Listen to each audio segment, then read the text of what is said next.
Cooking with তুষার রান্নাঘরে আজকে আমি হাজির হয়েছি মুগ পোলাও রান্না করার রেসিপি নিয়ে। এই রান্নাটা করার জন্য মুগের ডাল আর চাল আমি একসাথে 20 মিনিটের মতো ভিজিয়ে রেখেছিলাম। তারপর পানি ঝরিয়ে নিয়েছি। রান্নাটা করার জন্য আমি নিয়ে নিয়েছি আদা রসুন বাটা, গুঁড়া দুধ, চিনি, ঘি, গরম মশলা, মটরশুঁটি, পেঁয়াজ কুচি, কাঁচামরিচ, কিশমিশ, কেওড়া জল আর লেবু। রান্নাটা আমি শুরু করে দিচ্ছি। মুগ পোলাও রান্না করার জন্যে আমি প্যানে কিছুটা তেল দিয়ে দিব। 2টা তেজপাতা, দারচিনি, এলাচ আর জয়ত্রী দিয়ে দিব। দিয়ে দিব 1 কাপের মতো পেঁয়াজ কুচি। পেঁয়াজগুলোকে আমি হালকা বাদামি করে ভেজে নেব।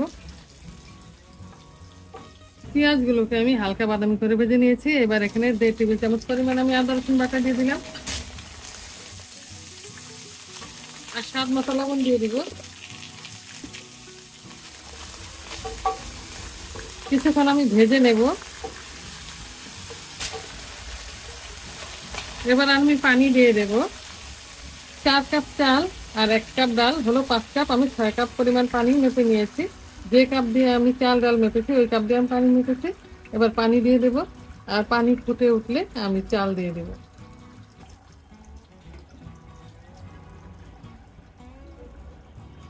এবার ঢাকনা দিয়ে দেব বলক ওঠার জন্য। পানি ফুটে উঠেছে, এবার চালগুলো দিয়ে দেব, চাল আর ডাল।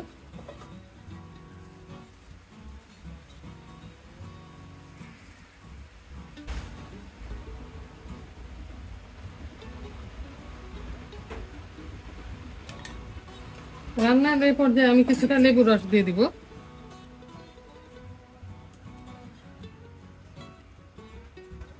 ঘি দিয়ে দেব। এখানে 3 টেবিল চামচের মতো ঘি আছে। কিছুটা মটরশুঁটি আমি দিয়ে দেব।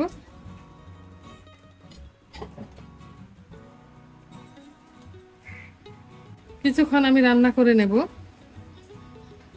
চালের পানিটা কমে আসলে তারপরে আমি দমে দিয়ে দেব। মাঝে মাঝে নেড়ে দেব।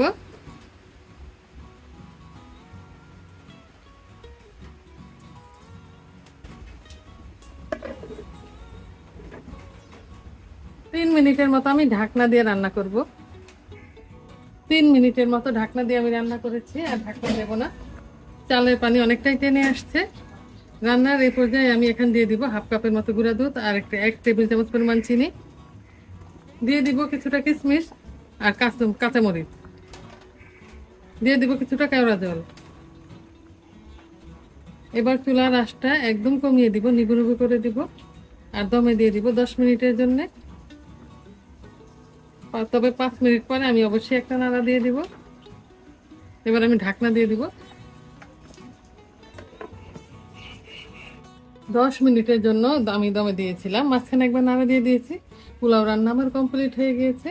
এবার চুলার আঁচটা বন্ধ করে দেব আর ঢাকনা দিয়ে আরো 10 মিনিটের মতো বসিয়ে রাখবো। তারপর একটা সার্ভিং ডিশে নিয়ে দেখে দিচ্ছি রান্নাটা আমার কেমন হয়েছে। রান্না হয়ে গিয়েছে ঝরঝরে মজাদার মুগ পোলাও। দেখতে যেমন আকর্ষণীয়, খেতেও তেমনি মজাদার। আজ এ পর্যন্তই। আগামী দিন অন্য কোনো রেসিপি নিয়ে হাজির হব। আল্লাহ হাফেজ।